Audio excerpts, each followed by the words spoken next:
Hey guys, it's Ryan with Big Dog Investing. Thank you guys for tuning into my YouTube. I greatly appreciate it. If you guys can do a couple of things for me, if you guys can go ahead and comment something that you guys feel that you guys want me to talk about on my investment page, and subscribe to my YouTube channel if you guys have not already. Click the bell notification down below so YouTube's going to send you guys updates whenever I release videos. I would greatly appreciate it. If you guys could also share these videos, share my page with friends, family, people that you guys feel would be interested in learning about investments. I would greatly appreciate it. I have not uploaded any videos in the past couple of days because I've been working on a logo. My profile was a lowercase b for Big Dog Investing. I wanted to create a logo that I felt was appealing, and it took me a couple of days to kind of figure that out.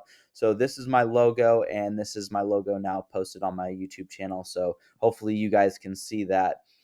Getting into the daily market update, the market cap right now for cryptocurrency is $823 billion. Close to 824 billion. We have a slight increase on the day, 0.02% increase. So realistically, not a big gain, not a big loss in the market. Bitcoin's trading about $16,943 per coin. Mainly everything's going to follow Bitcoin right now. So as Bitcoin goes up, the market's going to go up on average. If Bitcoin drops, the average of the market goes down. You have a couple of coins that'll go up more than Bitcoin does percentage wise, and then a couple that'll go down lower than Bitcoin does percentage wise. But overall, the market's just kind of being stagnant right now. The biggest gainers on today is Mana at 6.2%, and then Sandbox right here at 5.2%. We have about 50% of the coins going up in green, and then 50% of the coins going down in red. But there's not a lot of big price differences. It's only 6.2% on the day, which is kind of a lot if you invest, thousands and thousands of dollars. But overall, the market's pretty stagnant. Getting into Watcher Guru, the unemployment rate falls to 3.5%, which is lower than expected, which was good for the market. This caused the market to increase a little bit. But some of the big corporations like Amazon right here are going to be cutting 18,000 jobs according to Fox Business. This is not going to be good for the market overall. This is going to increase the unemployment rate. So we're going to see what happens with the markets coming up here in the near term. The Speaker of the House is now going to be Kevin McCarthy. He delivers his first remarks. It took about 15 votes for him to become Speaker of the House. Finally, House Republicans can kind of come to some agreements on what they wanted, because this is the first time in history that it's ever taken this long for a Speaker of the House to get voted in. Couple other news. Sam Bankman Fried has now requested access to his $450 million in Robinhood after the DOJ wanted to take it from him to pay off pay back some of the individuals who lost money on his exchange.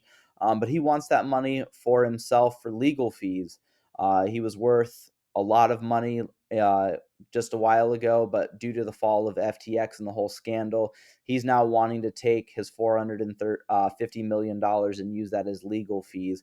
It's kind of a slap in the face for investors who trusted in his corporation, trusted in an exchange, and then he ends up now wanting to take all of his money now to, I guess, hire a good lawyer for him because he knows he's probably going to be going away for quite some time. Some other news with Watcher Guru, MasterCard Artist Accelerator. So MasterCard's going to partner with small artists to try to get their following up, get people interested in their music, and then also probably pay some of these individuals a lot faster due to the controversies with these big corporations, these big music labels, getting all of these young artists when they're like right in the beginning and then now owning their records, kind of like what happened with Taylor Swift when she tried to receive her records. Due to the rights of it, another organization owned all of her labels, and she wanted the rights to them, tried to buy them, and then somebody else bought them when that record label went under. I'm going to go ahead and link the article. If you guys want to, you guys can go ahead and read it down below. This was kind of interesting because the SEC has been in a couple of lawsuits recently with cryptocurrency. A lot of cryptocurrency corporations, the biggest one, Ripple, with the XRP lawsuit, which I'm again going to go ahead and talk about hopefully this next week. But the SEC is no longer going to be investigating insider trading by former Senator Richard Burr. This is kind of crazy to think because on February 12th, 2020, He covered 76% of his holdings in US Treasuries. A day later, he sold them for $1.1 million in equity and went from about 83% to 3% in equities. So he pulled all of his money out of the market. Minutes later, he called his family to do the same. This is due to the COVID lockdowns and stuff like that that affected businesses and crashed the stock market. So he ended up having $1.1 million in the investments and sold it all. Basically, he only left 3%. So he sold 80% of his stuff and put all that money probably into his bank account, told friends and family about this. And he's not the only one in Congress that ended up using and doing this. But it's really wild that he's no longer going to be investigated, yet XRP is still in a lawsuit. Going on with the XRP lawsuit, again, we'll go into detail and do a deep dive into it. But this guy, Charles Gasparino, he's a Fox Business Network senior correspondent. He had a lot to say what's going on in the market or the XRP lawsuit. He says right here on the issue of the Hinman lunch meetings with Simpson and Thatcher partner, it's completely legal. It's a social in nature. By the way, he's not the only SEC official who has meetings with associates on Wall Street /law. Plus, he ran other meetings with SEC ethics. Time to find a new scandal. So he's talking about how this guy Hinman, who was bringing the XRP lawsuit on with the SEC against Ripple, the corporation, and basically sinking the price of XRP. He was actually told, this guy Hinman right here, who worked for the SEC, was told by SEC ethics officials to not have these meetings because he has relations with that corporation, because he used to work for Simpson and Thatcher. And then part of his severance package when he left this company right here, Simpson and Thatcher, was based on the price of Ethereum. He would receive, his severance package would be increased by X percentage on how well Ethereum performs in the market. And SEC officials ethics knew about this and told him he's no longer allowed to meet with Simpson and Thatcher. Yet Hinman gave the Ethereum free pass speech. Again, I'm going to go into a deep dive so you guys can have a better understanding of that. But if you guys are involved in cryptocurrency and mainly XRP, you know a lot about this already. So what I'm talking about is, I guess, understanding for you guys. But then he wants to come at the XRP.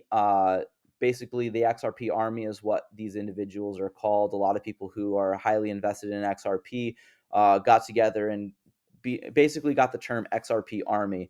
But he wants to basically give them a bad light. He says, I don't want to make a blanket statement about the XRP community, which is the XRP army. But this episode over what I tweeted about the SEC and why I brought the Ripple case and the Hinman's alleged culpabilities definitely underscores a very bad group think and lack of basic knowledge in law. First, I'm not going to take sides, just reporting what the SEC's rationalized going after the XRP as opposed to Ethereum. Next, check yourself on Hinman. You want to believe he's guilty of something, fine, but you got to prove it, and you're not even coming close. But it's really funny because what's going on in the XRP lawsuit is the SEC has been trying to hide the Hinman emails. They were ordered by the judge several times that they needed to produce the Hinman emails to Ripple in their court case. And they filed so many motions to, once they were ordered to basically like have those motions go back into the courts, because they were trying to appeal all of these motions that they were supposed to produce these emails, but they're trying to hide them. They didn't want these emails to see the light of day, and they still don't. So this lawsuit's still going on. This guy, Jeremy Hogan, he's a huge attorney that's been following this XRP lawsuit. He releases videos all the time on YouTube. He's done now releasing videos because basically with the lawsuit, we're just waiting to know what Judge Torres is going to end up saying with it, because she has all the information she needs to basically come up with some sort of ruling. But he basically commented about it and said, let me see. As an experienced SEC lawyer says a crime was committed, and also John Deaton also. But Mr. Gasparino says there was none. Yeah, gonna have to go with the 50 years worth of lawyers on this one. And basically he's saying that Charles Gasparino has no clue what he's talking about. So Charles Gasparino go ahead and respond and says, an experienced SEC lawyer says a crime was committed, which means the guy goes to jail. Someone check Jeremy's law license and make sure it's not from Trump University. It's really hilarious that he's doing this and trying to basically bring Jeremy Hogan's work experience and experience as a lawyer by basically saying that he goes to Trump University. Like, this is an unnecessary jab. Um, so it's going to be crazy to see what happens with this guy, but he's basically throwing all XRP news at a bad light, especially from somebody from Fox News. I was kind of surprised to see about this, but all news firms work basically under the same corporation. They just have a huge umbrella corporation and have a bunch of these small news outlets, but they basically all talk about the exact same thing because they're all on one side. But some good news for XRP. I'm going to go ahead and link this also, but from ProCoins News, they're going ahead and talking about another major exchange. And this major exchange is Bitmart. So Bitmart will list XRP on digital assets platform on January 5th. So if you guys want to go ahead and buy XRP tokens, again, my XRP deep dive, not just the lawsuit, will be hopefully coming up here pretty soon when I do my top 100 deep dive on the cryptocurrency. But this is a great example of a major exchange that is not going to be taken advantage of, not going to be bending the knee to a lot of these huge corporations and government officials. They want XRP to succeed. And they're also going to take advantage because whenever you guys buy tokens on exchanges, they receive a fee. So like if you guys bought tickets on Ticketmaster takes like a $5 fee for all tickets. So these major exchanges are losing out on a bunch of money due to this lawsuit because a bunch of people are interested in buying XRP, but they can't. So it's great to see another exchange like Bitmart upholds been continually in support of XRP and the Ripple community on this. But thank you guys for going ahead and watching my video. I greatly appreciate it. I look forward to seeing you guys on the next one. Thank you. Goodbye.